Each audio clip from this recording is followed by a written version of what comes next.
Ada pameran nih Pak King. Iya. Padahal kalau pameran itu saya mesti selalu ingat dengan satu tempat yang legendaris di Jogja. Tempat apa Pak? Loh, pameran itu terbesar 4 di Indonesia ya. Yang benar Pak. Dia ada di Jogja.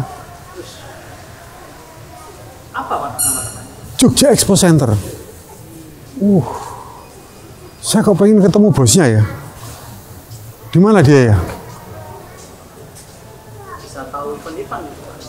Ya, artinya kita bisa tahu perkembangan event di Jogja dan bagaimana pergerakan masyarakat Jogja yang katanya istimewa terwujud dalam event kan?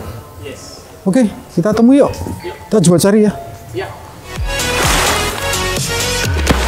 Ya, pemirsa, ketemu lagi dengan saya di Kota Gambling dan kita selalu memiliki sarana hiburan adalah nonton pameran. Nah, bicara nonton pameran di Jogja, salah satunya kita akan bertemu dengan sebuah gedung pameran yang besar. Salah satunya di Jogja itu, yaitu Jogja Expo Center. Nah, kita ketemu dengan bosnya, pimpinannya, direkturnya. Selamat malam Bapak Dr. Endro Wardoyo. Selamat malam Mas Gambling. Dokter betul? Salah itu. Dokter hewan. Malam Pak Endro. Insinyur Endro Wardoyo, luar biasa. Sejak kapan pegang direktur? Kita pegang manajemen JEC itu tepatnya per Januari kemarin 1 tahun. 1 tahun? Ya. Dalam 1 tahun sudah berapa event yang diselenggarakan di JEC? Untuk tahun pertama kemarin, ya, itu kurang lebih, karena kita memang 3 bulan itu masih masa pandemi. Awal ya? Awal, jadi 3 bulan pertama itu memang tidak ada event, nyaris itu hanya eventnya vaksin. Karena itu untuk sosial, waktu itu Kadin yang menyelenggarakan, itu kemudian ada pemerintah dan lain sebagainya. Kurang lebih di tahun 2022 ini ada sekitar 38-an event. Sebentar Pak Endro. Di tahun pertama, ya, potong 3 bulan, ya, berarti 9 bulan. Kurang lebih. Itu sekitar 30-an event? Ya. Serius? Serius. Mengapa bisa terjadi? Ya karena gini Mas Gambling, jadi hampir 2 tahun kita itu tidak ada event. Handrem. Ya. Pandemi. Terus kemudian waktu itu memang masyarakat mungkin jenuh karena eventnya selalu virtual, dan lain sebagainya. Sementara kan masyarakat ini jenuh, hanya di rumah, kemudian mungkin tidak pernah keluar dan lain sebagainya. Nah, masa-masa waktu dibuka, dibebaskan dari PPKM, ya seperti seperti pintu dibuka, orang keluar semua. Artinya euforia di mana-mana. Rekor berapa pengunjung? Kalau total, jadi pengunjungnya kira-kira kalau 30 event, satu event itu katakanlah 100.000, ya bisa dibayangkan berarti kurang lebih sekitar 30 kali 100.000. Wah, berkah ya. Ya. Roda perekonomian di sektor wisata event ya berjalan. Nah, itu tahun 2022 tahun pertama. Ya. 2022 ke 2023 ke 2024 tahun kedua bagaimana? Prospek. Untuk tahun kedua ini kan sekarang kan masuk di bulan April ini ya. Masuk April, Maret lah. Berarti 3 bulan pertama ini full sudah. Sampai kira-kira nanti pada bulan Desember. Itu ya hampir rata-rata setiap minggu itu sudah ada event. Wow. Jadi berarti kalau dalam 1 bulan itu ada sekitar 4 event. Oke. Kali 12 berarti 48 event, kurang lebih. Padahal satu event itu persiapan 3 hari ya? Ya. Berarti sama aja udah habis. Kalau untuk event-event yang besar, kecuali event-event misalnya kayak gathering, kemudian wisuda, itu masih bisa lah. Artinya di ruang-ruang kita yang di lantai 2 itu masih bisa menampung. Nah, begini Pak Indro. Dulu sebelum pandemi, mungkin banyak sekali undangan manten itu di JEC. Ya. Dan manten itu pasti cari hari malam Sabtu, malam Minggu atau Minggu malam paling telat. Betul. Nah, ini bagaimana nih petanya sekarang? Sebetulnya kalau untuk sekarang, jadi JEC itu kan singkatan dari Jogja Expo Center. Ya. Nah, memang ini sedikit ada pergeseran. Memang dulu itu banyak pemegang rekornya, kalau kita lihat data itu memang salah satunya wedding. Kemudian ada wisuda. Nah, pada masa pandemi, untuk wedding ini kan hotel di Jogja ini kan sepi ketika pandemi itu. Banyak paket-paket yang menarik, yang ini sebetulnya tidak terlalu banyak ruangan besar yang dipakai karena ada pembatasan-pembatasan. Nah, ternyata budaya ini juga masih berjalan sampai hari ini. Hotel-hotel jual paket murah dan lain sebagainya. Nah, ini juga masyarakat rupanya sampai hari ini memang tidak banyak juga yang masuk ke JEC. Artinya masyarakat cenderung sekarang ini bikin wedding itu misalnya di resto. Efisiensi ya, juga. Efisiensi, kemudian di hotel dan lain sebagainya. Dan ini juga nggak terlalu ribet persiapannya dan lain sebagainya.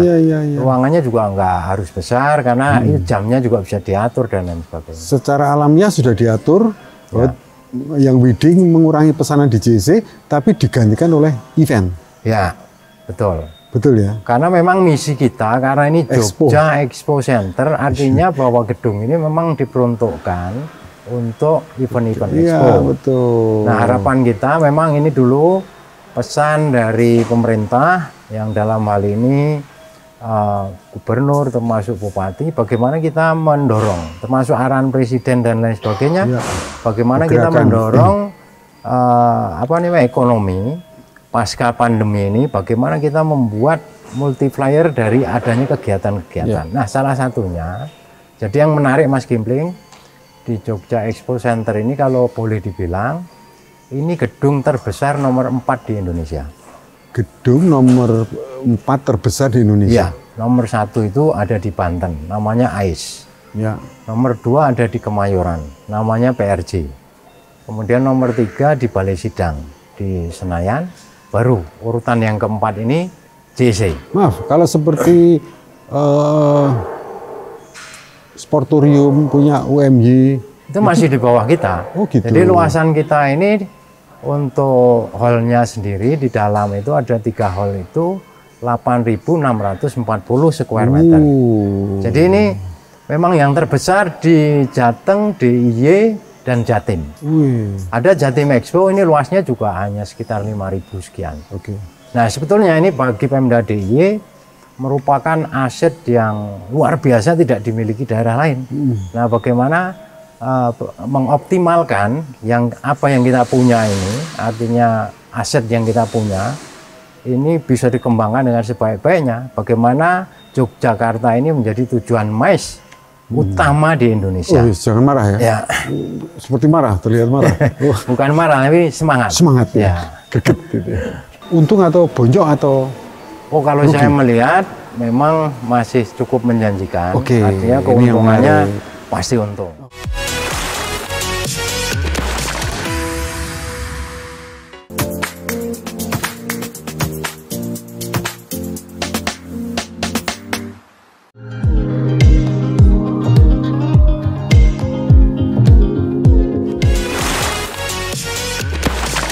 Nah, Pak Indro, penggolongan event yang meletup setelah pandemi di JEC itu bagaimana pemetaannya, mappingnya? Ya, sebetulnya awalnya memang kita sebagai pengelola ini memang agak susah. Acak aja ya? Ya, kita berjalan aja. Waktu itu memang kita melihat bahwa peluang-peluang yang memang bisa berjalan itu seperti event-event konser, kemudian musik. Kemudian selain itu juga ada event-event exhibition, tapi ini berbasis komunitas. Berbasis komunitas ini kan banyak. Kalau dulu mungkin orang itu membuat event ini banyak multi produk. Ada apa-apa ada di situ. Tapi sekarang ini cenderung trennya itu lebih kepada sektoral. Misalnya kopi, ya ini hanya kopi. Fashion misalnya, ya hanya fashion. Otomotif. Ya otomotif. Furniture misalnya. Dan menurut pengamatan Pak Indro, tahun pertama dan tahun kedua ini ya, penyelenggara event itu relatif bisa mendapatkan keuntungan ekonomis nggak? Untuk tahun? Ya, event-event yang diselenggarakan selama ini di JC di bawah manajemen Pak Indro itu. Ya kalau untuk event, jadi sebetulnya kita sebagai pengelola itu kan bukan penyelenggara event. Iya, tapi artinya melihat mereka untung atau bonjok atau kalau rugi? Saya melihat memang masih cukup menjanjikan. Artinya keuntungannya pasti untung. Artinya mereka kalau kita happy.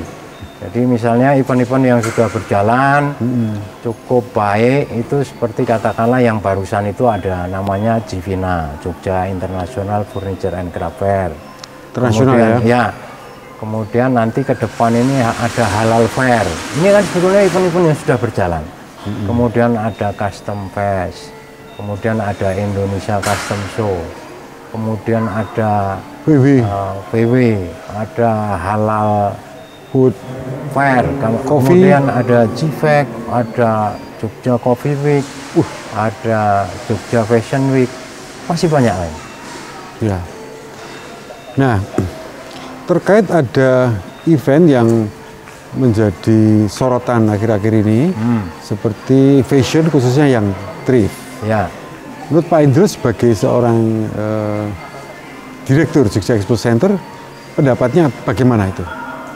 Ya sebetulnya kalau untuk pameran yang tadi memang fashion, ada kategori fashion kan yang lebih ke arah ke barang pakaian bekas ya. Ya kita sebagai pengelola sebetulnya kan kita tidak tahu kontennya itu apa biasanya. Artinya itu menjadi tanggung jawab pengelola event itu. Ya. Yang dalam hal ini dikomandani oleh namanya EO atau event organizer. Ya.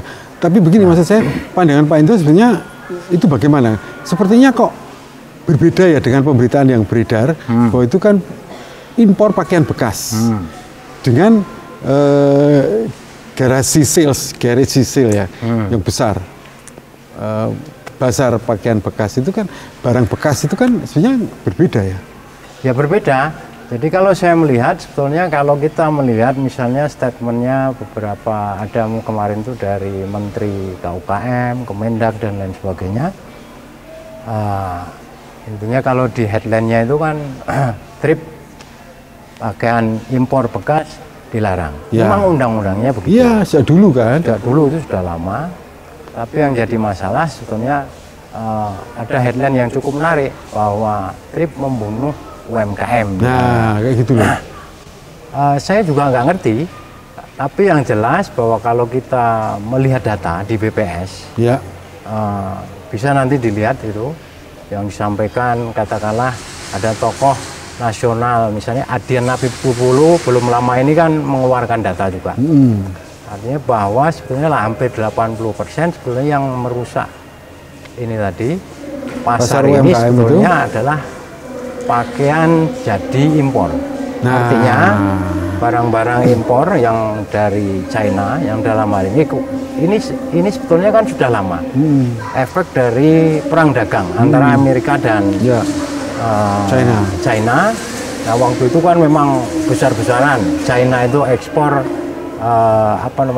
tekstil ataupun fashion ini ke Amerika. Tapi setelah adanya perang dagang ini banyak stok mereka ini kan akhirnya menumpuk, produksi jalan terus. Nah akhirnya kan ini dibuang ke negara-negara yang memang di sekitarnya. Ya sepertinya di Indonesia kalau menurut data BPS ini juga terimbas oleh ini salah satunya.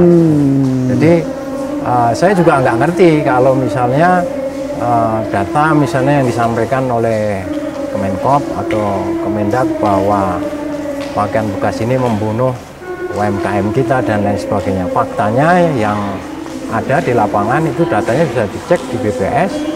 Faktanya adalah 80% pakaian jadi yang impor dari Cina ini justru yang sebetulnya sekarang menguasai pasar. Dan ini juga sangat mudah Nah, kita iya. temukan, misalnya di marketplace dan lain sebagainya. Online ya, Ya, online shop itu ya. Betul. Jadi bagian impor baju jadi impor Ya. yang tidak terkontrol jumlahnya. Betul. Dan yang kedua bagian impor pakaian bekas. Ya. Ya. Kemudian penyelundupan pakaian bekas dari luar. Ya. Ini kan yang problem kan ini sebenarnya. Betul. Kalau event kita dagang pakaian bekas, barang bekas dari domestik sebenarnya nggak ada masalah. Kan? Oh, nggak ada masalah. Seperti Pak Indro sendiri kan ini kan bekas bajunya. Betul. Ini baju Saya lupa enggak sih? apakah punya saya apa bukan ya, tapi saya ingat-ingat kok. Jadi kalau bajunya tidak bekas, tapi ini sepatunya yang bekas. Oh, Nah, ini sepatu sepatunya bekas. juga barang bekas ini sebetulnya. Iya, Tapi jadi bisa punya siapa saja kan? Artinya kalau trip ini sebetulnya kan apa ya? Kalau kita melihat kamus ini kan penghematan. Iya. Nah, Efisiensi. sebetulnya ini budaya yang sudah dikembangkan oleh nenek moyang kita. Iya, betul. Kalau kita di pasar Buringharjo kan ada Kelitian. itu. Ono pasar Misalnya kelitian, sentir. kemudian ada jarik bekas, Iya. ada selendang bekas, banyak. Itu kalau otomotif Sepatu kan masuk bekas. klasik itu. Betul. Malah lebih mahal itu. Nah, sebenarnya mungkin ada kekeliruan dalam hal ini. Jadi bukan tripnya yang dilarang.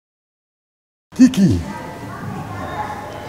Kok orang ono sing luwih gampang. Angel-angel iki.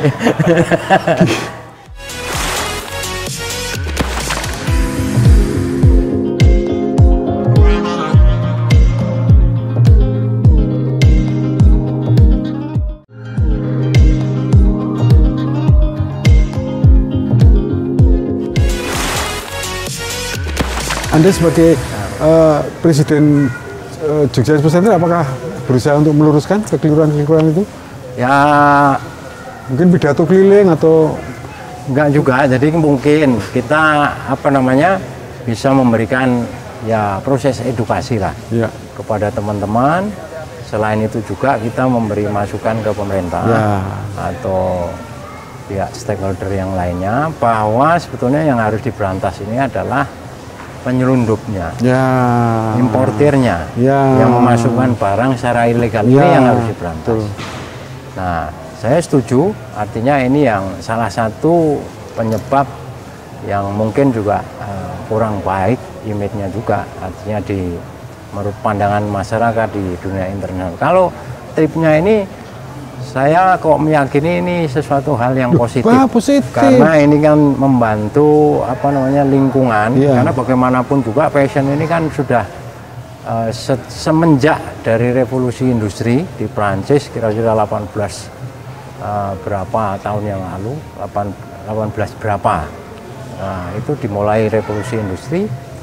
Nah, banyak kecenderungan orang-orang Eropa ini kan waktu itu setelah munculnya adanya pabrik fashion, mereka nih bahkan mencuci sudah malas. Iya. Beli, pakai, buang. Iya. Beli, pakai, buang. Nah, akhirnya ini timbul masalah di kemudian hari namanya sampah. Ya. Sampah tekstil dan lain sebagainya. Nah, trip ini sebetulnya Memanfaatkan itu, memberikan jalan keluar itu. mengedukasi juga, menyelamatkan lingkungan dan lain sebagainya. Iya, betul. Jadi Itu Pak Ginting. gini, hampir kita ya pemirsa di setiap rumah kita, di setiap kamar kita pasti ada barang yang sudah nggak terpakai. Ya, Kayak contohnya ballpoint. Ballpoint kita pasti punya banyak sekali.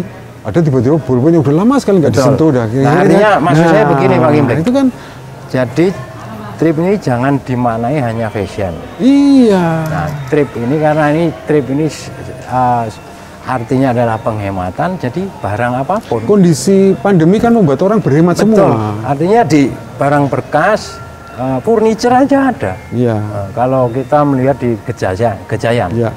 ada namanya toko Barkas.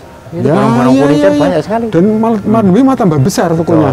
Ya, Pak Indro, saya usulkan untuk berpidato ini di Mandala Krida. Kita kumpulkan masyarakat ya. Ya, Ini sebagai ya, tokoh ya. barang bekas. Pak Indro Wardoyo ini sangat menarik. Iya toh? Nah, JEC ada event yang meletup di tahun 2023. banyak Mas Gimpling. Jadi ke depan ini memang banyak event-event yang jadi JEC sekarang ini kita sedang selesai berbenah. AC dingin, Bukan hanya AC, ada musola. ada kamar mandinya sudah kita renovasi standar internasional. Penerangan gedungnya juga Keren. kemudian musolanya sudah kita bangun, fasilitas parkirnya juga Keren. tamannya kita perbaiki, banyak lah pokoknya. Nah, artinya kita memang sadar betul karena kita ini menjual jasa, Menyambut. maka untuk bagaimana supaya orang-orang itu nyaman berada Menyambut di pertumbuhan JEC. ekonomi. Ya. Nah, ini salah satu momentum pasca pandemi kita berbenah.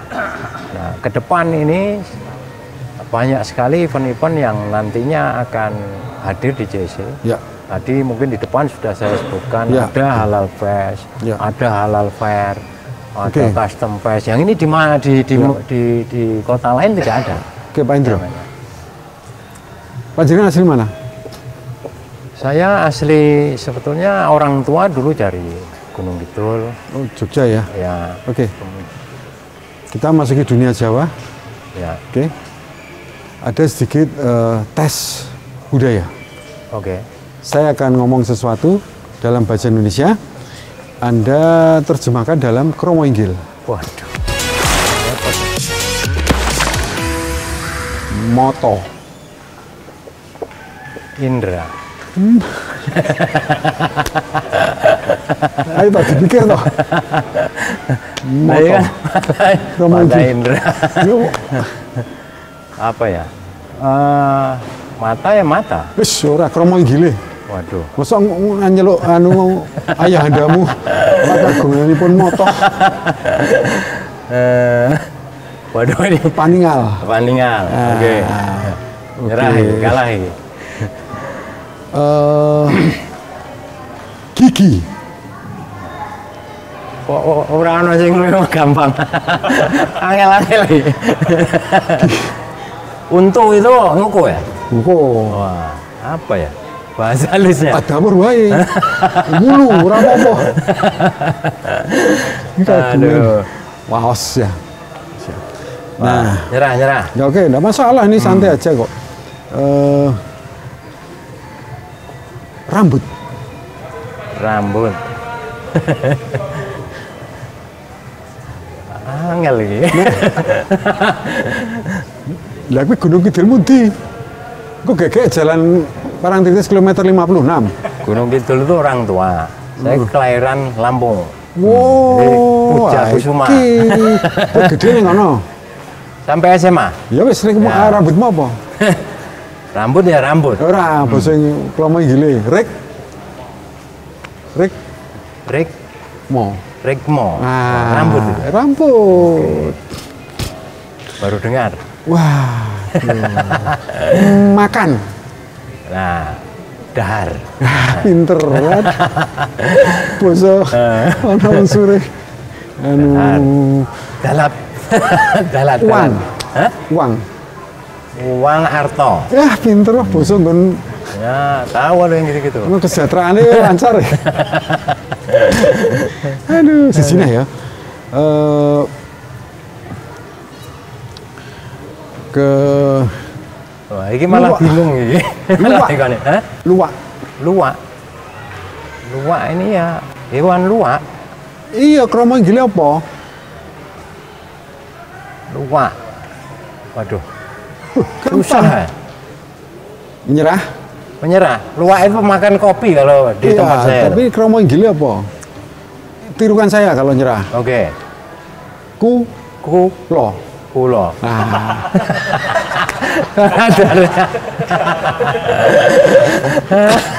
Aduh. terima kasih Pak Indrowarto ya. Ya, oke. Direktur Jogja Expo Center yang wajib kita syukuri, kita rawat dan kita pelihara dan kita miliki bersama karena itu Oke. merupakan aset kebanggaan daerah istimewa Yogyakarta. Ya. Tempat pameran terbesar keempat di seluruh Indonesia. Betul. Luar biasa. Terima kasih. Sampai jumpa pemirsa. Matur nuwun ya. Oke. Terima kasih. Bye. Oke.